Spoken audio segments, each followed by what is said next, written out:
Assalamualaikum warahmatullahi wabarakatuh. Kami dari kelompok 4 PBA 2022 dengan mata kuliah bioteknologi kami akan mempresentasikan mengenai tanaman haploid dan metode pembuatan kultur anter. Next, untuk anggota kelompok kami sebagai berikut. Selanjutnya akan dijelaskan oleh teman saya. Yang pertama, kami akan menjelaskan mengenai tanaman haploid. Pengertian tanaman haploid adalah tanaman yang memiliki hanya satu set kromosom saja, biasanya dilambangkan dengan N. Kemudian tanaman haploid ini dapat terbentuk secara alami dan secara buatan. Secara buatan itu dapat melalui teknik kultur jaringan seperti kultur anter, mikrospora, dan ovul. Kemudian tanaman haploid ini dapat biasanya bersifat infertil atau mandul. Untuk peran tanaman haploid ini untuk mempercepat proses pemulihan tanaman, untuk mendukung pengembangan varietas tanaman pangan dengan sifat unggul secara cepat dan akurat. Next slide. Selanjutnya, kultur anter adalah teknik bioteknologi tanaman untuk menghasilkan embrio haploid dari sel mikrospora di dalam anter. Nah, tujuannya itu untuk mempercepat pembentukan tanaman haploid murni agar didapat varietas unggul yang tahan hama, penyakit, dan stres lingkungan. Kemudian teknik ini banyak digunakan pada padi dan gandum, namun masih memiliki kendala karena induksi dan regenerasinya rendah, sehingga hasil tanaman kadang tidak seragam. Next. Untuk struktur anter, itu yang pertama adalah lapisan epidermis yang berfungsi untuk melindungi dan membentuk kutikula. Kemudian ada endothelium untuk menyimpan energi dan membantu proses pembukaan anter.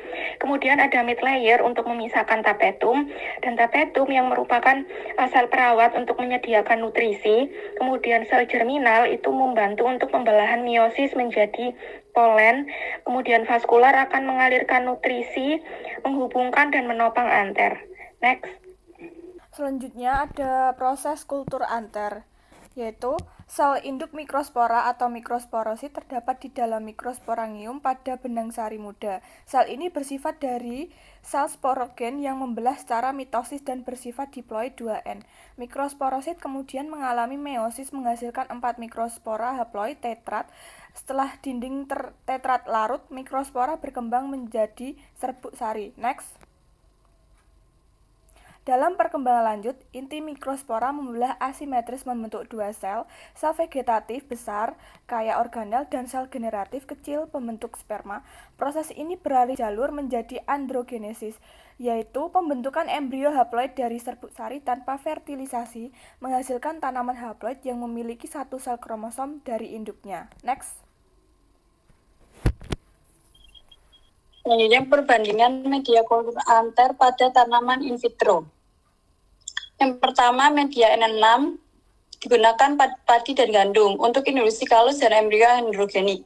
Yang kedua, media MS berfungsi untuk regenerasi plantet, biasa ditemukan tembakau dan brasia. Ketiga, media NN mendukung embriogenesis langsung. Selanjutnya, media B5 digunakan untuk pertumbuhan jaringan dan regenerasi sel. Terakhir, media LNN merupakan modifikasi NN dengan tambahan vitamin LS, digunakan untuk induksi dan pembentukan embrio mikrospora. Selanjutnya, berikut contoh visual dari beberapa media kultur anter yang digunakan pada berbagai tanaman secara in vitro. Next.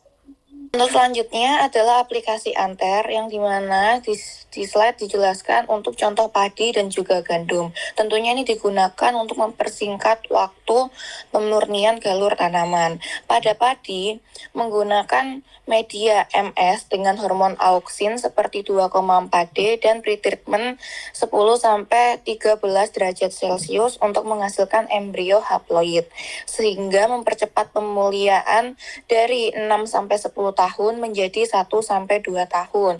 Untuk gandum ini menggunakan media N6 atau juga MS dengan tambahan 2,4D dan kinetin yang diinkubasi pada 25 derajat Celcius untuk pembentukan kalus dan embrio, sehingga ini mempercepat pemulihan dari 8-10 tahun menjadi 2-3 tahun. Next. Untuk yang selanjutnya ada kelebihan dan kekurangan kultur antar tanaman haploid. Untuk kelebihan yang pertama ada mempercepat pemulihan tanaman, yang kedua seleksi lebih efisien, yang ketiga mengurangi waktu, tenaga, dan biaya, dan yang keempat potensi dalam meningkatkan efektivitas kebun tanaman. Untuk kekurangannya, yang pertama efisiensi rendah dan regenerasi tanaman hijau yang rendah, yang kedua produksi albino, yang ketiga respons sangat tergantung genotip, yang keempat dan yang terakhir ada variasi ploidi. Next slide. Kemudian untuk faktor yang mempengaruhi kultur antar, yang pertama ada genotip tanaman.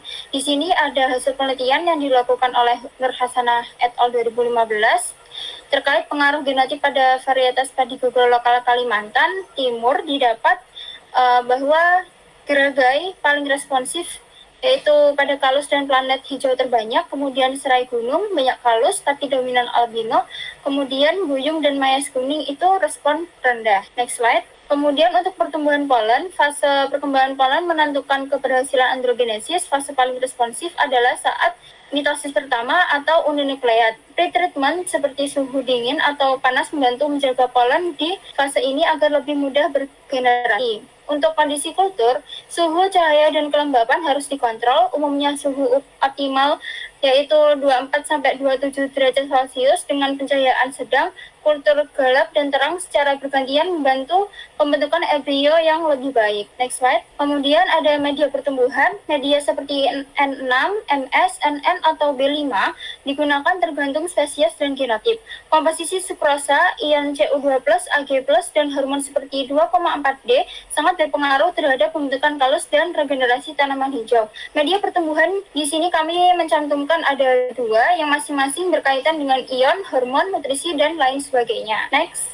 Untuk pretreatment dan ploidi itu perlakuan stres dingin atau panas atau osmotik yang meningkatkan embryogenesis. Setelah tumbuh, analisis ploidi penting untuk memastikan tanaman yang dihasilkan benar-benar haploid atau double haploid, bukan aneuploid. Next slide. Baik, selanjutnya adalah permasalahan kultur anter dengan judul jurnal Induksi Kalus dan Regenerasi Tanaman pada Kultur Antera Persilangan Padi Indika Varietas Lokal Bengkulu dengan permasalahan kultur antera pada padi lokal jenis indika sering gagal tumbuh dengan baik karena kalus dan tanaman hijau yang dihasilkan. Selanjutnya kesimpulan, tanaman haploid adalah tanaman yang memiliki satu set kromosom. Tanaman ini bisa terbentuk secara alami melalui proses seperti patogenesis atau androgenesis dan juga bisa dibuat secara buatan di laboratorium seperti dengan kultur anter. Kultur anter ini sangat bermanfaat dalam pemulihan tanaman karena dapat menghasilkan tanaman murni homozigot dalam waktu yang lebih singkat meskipun masih memiliki kendala seperti rendahnya keberhasilan pembentukan kalus dan tanaman yang dihasilkan belum seragam. Ini adalah daftar pustaka. Terima kasih. Kami dari kelompok 4 mohon maaf apabila ada salah kata. Assalamualaikum warahmatullahi wabarakatuh.